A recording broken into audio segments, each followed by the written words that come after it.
Добрый день, уважаемые эксперты. Меня зовут Посельский Никита, ученик 10 класса Миконской СОШ имени Николая Исуевича Кривошапкина. Моя тема называется «Экспедиция на местокрушение самолета Аэрофлота».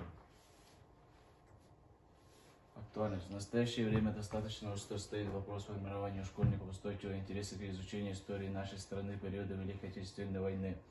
Хотя Якутия находилась в глубоком тылу, более 60 тысяч якутян героически сражались на фронтах. Труженики тыла оказали достойный вклад в дело победы.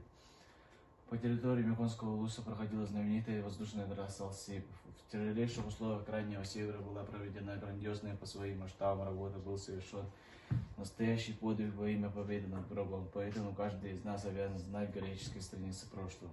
С учетом актуальности этой проблемы возникла идея организации поисково-исследовательской экспедиции на местокрушение военного самолета в окрестностях села Ичугай в годы Великой Отечественной войны.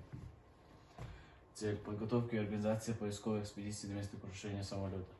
Задача изучение литературы и интернет-ресурсов по истории воздушной трассы Алсиб и строительства аэропорта Мекон.